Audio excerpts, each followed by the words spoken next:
Hi, my name is Sabrina Covarrubias, and I am a student at Grand Canyon University. Let's talk about initiatives and referendums in Arizona. Today we'll discuss basic definition, creation process, comparison and contrast, pros and cons, and ultimately supporting direct democracy. Basic definitions. Let's start with the initiative. To enable the citizens to make their own laws. On the other hand, we have referendum, which is to enable the citizens to reject laws passed by the legislature. Right here below in the middle, we have the Constitutional Convention of 1910. I borrowed this image from our class textbook.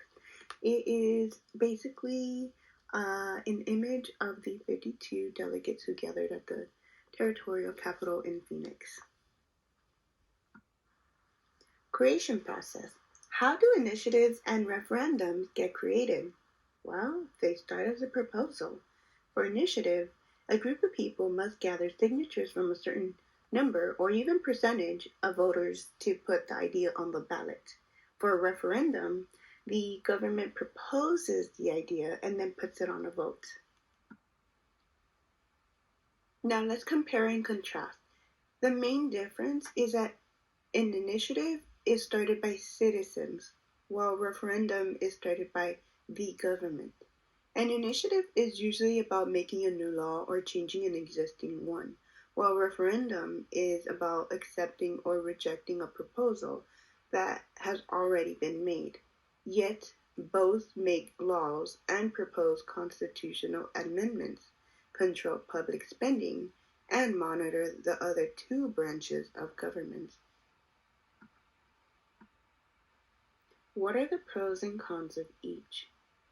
Well, I was able to summarize and take a few keywords out of our text. One thing that really stood out to me that was a pro in initiatives is that it gave citizens more power to make changes in their community and can help make sure that laws are in line with what people really want.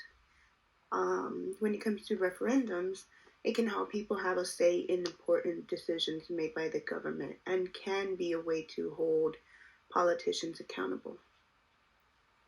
On the cons, first with initiatives, it can be time consuming, right? In our books, it specifically said that it can be costly, flawed, and extreme. It may not always be well written or well thought out.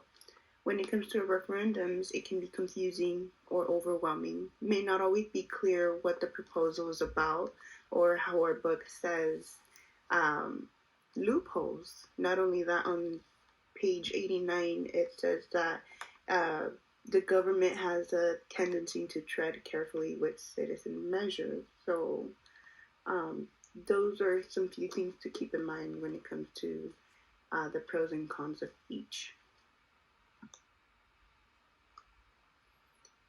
Let's talk about the support that comes with direct democracy.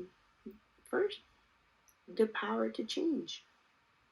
According to Article 4, Section 1 of the Constitution, a quote, the power to propose laws and amendments to the Constitution is reserved to the people.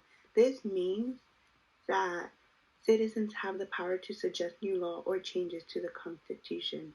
I like to think, in other words, that it provides a platform for citizens' voices to be heard. Second, accountability. By allowing citizens to vote on laws, initiatives, and referendums, hold elected officials accountable for their actions. It also ultimately gives citizen empowerment, right? So by working together to make a difference in the community, such as advocating for issues and taking an active role to create a government, more just and fair society for everyone, is something that these initiatives and referendums give citizens. It gives the power to initiate and shape legislation rather than only relying on elected officials.